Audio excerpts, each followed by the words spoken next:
I spent the past few weeks working on some features that I've wanted to add to the game for a very long time. Some of these features are minor improvements, and others are kind of a big deal. I'll start by telling you about the minor stuff, and then I'll describe the important stuff. While you're playing Yandere Simulator, there will be situations where you need to quickly locate a specific student. But if you haven't completely memorized that student's entire routine, you might not know how to find them. To make things easier for the player, you can now tag a character from the student info page. Afterwards, a red circle will appear around that character in Yandere Vision.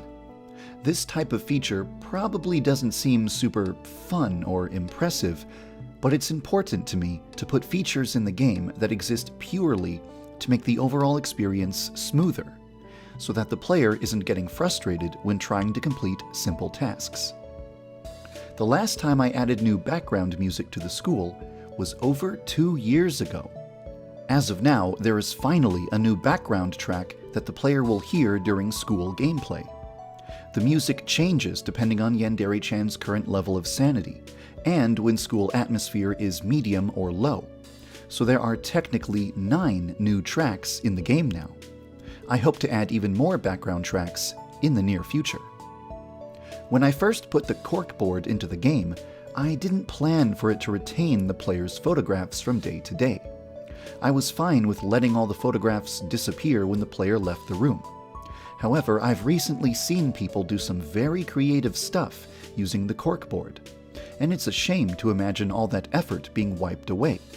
So from now on, the corkboard in Yandere-chan's room will remember photographs and strings across multiple days. Those are the types of minor improvements that I've been working on, but now I'll discuss the more significant additions that I've made to the game recently. I don't usually emphasize the reputation feature, but it's definitely one of the most important aspects of the game. If you are spotted misbehaving enough times, then Yandere-chan will be feared or hated or ridiculed by the entire school, including Senpai, which will lead to a game over. You can think of your reputation like a health bar. Once you take enough damage, you're dead. Previously, getting a low reputation game over was very unceremonious. You just see some text on a black background, and then it's all over. To really emphasize what Yandere-chan goes through when her reputation hits rock bottom, I've decided to make the low reputation game over sequence a bit more elaborate.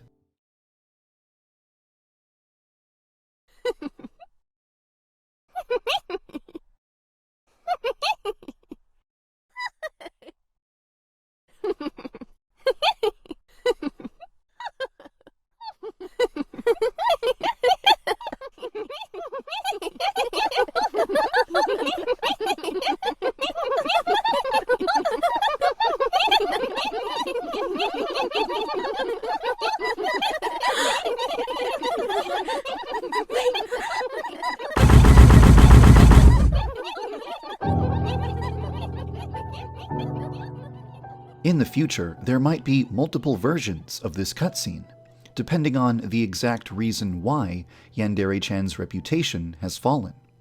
For example, if the entire school fears her and thinks that she's a scary, dangerous, violent person, then this sequence would depict people running away from her instead of laughing at her.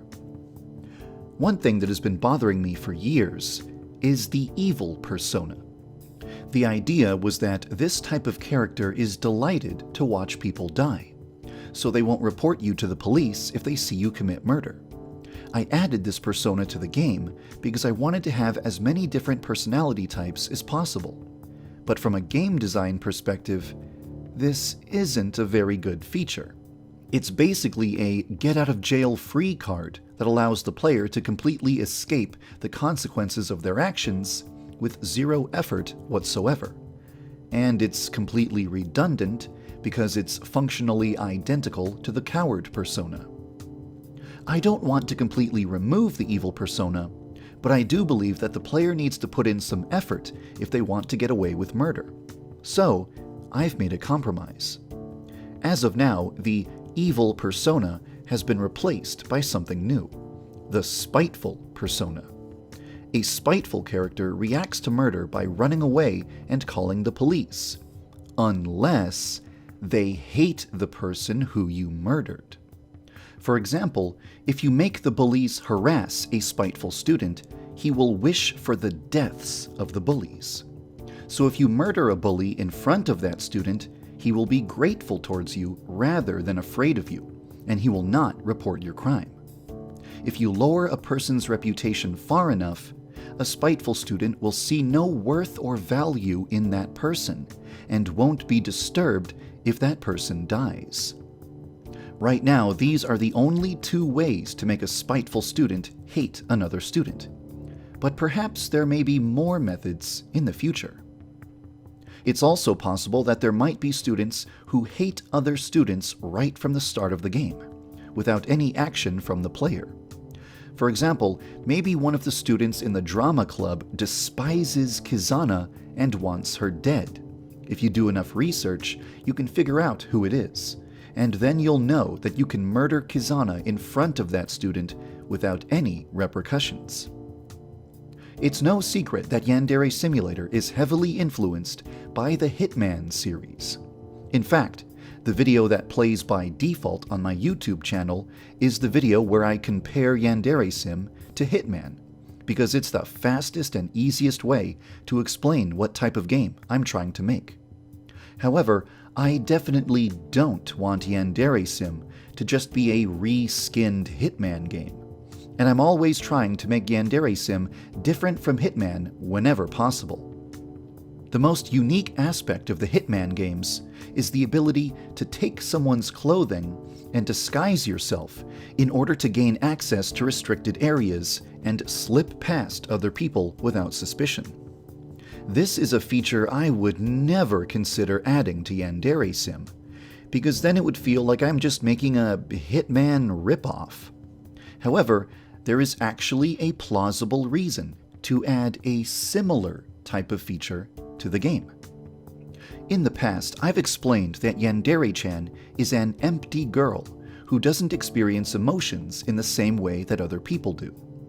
When she was a young child, she learned how to pretend to act the way that people expected her to act. She pretended to be happy or angry when the situation called for it, and pretended to cry when tragedy struck, even though she felt nothing on the inside. This aspect of Yandere-chan, her ability to put on a convincing act and pretend to be someone she's not, is something that has never really been a part of gameplay, until now. As of today, you can decide how Yandere-chan presents herself to others. By standing in front of a mirror and pressing a button, you can choose Yandere-chan's persona. As of now, over 10 different personas are available. Adopting a persona will affect your interactions with certain types of students. For example, if you adopt the bookworm persona, you'll receive a reputation bonus when interacting with nerdy students, such as the teacher's pets. And you'll have less of a reputation penalty when a teacher's pet sees you doing something bad. It will also take longer for a teacher's pet to notice you misbehaving because their guard will be down around you. The confident persona will give you bonuses with heroic students and the martial arts club. The shy persona will give you bonuses with loners and the occult club. Here's a list of which students will treat you differently depending on your persona. However, keep in mind that this list may change as time goes on, in the event that I need to rebalance this feature. It's possible that you might not be allowed to join a club unless the club leader thinks you would be a good fit for that club. You would need to speak to the club leader while using the appropriate persona.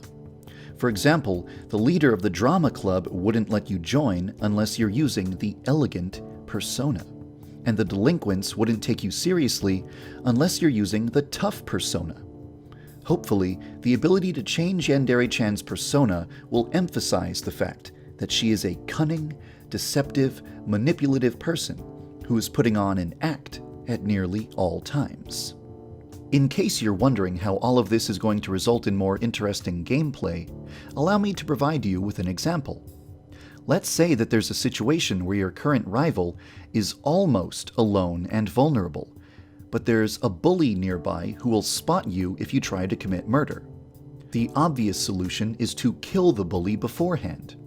But maybe there's never a good opportunity to do so because that bully is almost always in the presence of other people. One possible solution is to intentionally lower your own reputation, use the tough persona, join the delinquents, and then intimidate nearby students into leaving the area so that you're alone with the bully. However, there might be a spiteful student nearby who would be immune to intimidation. Let's imagine that killing him isn't an option because you need him alive for some reason. Because you wouldn't be able to intimidate him into leaving the area, you'd have to lower his reputation until he's bullied so that you can safely kill the bully in front of him without consequence. This is one way you could get rid of the bully and create a situation where your rival is alone and vulnerable. I could drop Osana into the game today if I wanted to. But it would be really boring to kill her unless the game has this sort of stuff. My top priority is not getting a rival into the game as soon as possible. I think it's more important to make sure that the game has the features it needs in order for the player to have a fun, interesting, and rewarding experience when eliminating the rivals. Right now, the two things I'm most excited to work on are the delinquents and the mysterious obstacle that I've been teasing for a long time. So the next update will probably be about one of those two features. I hope you'll look forward to it. Thank you for following the development of Yandere Simulator.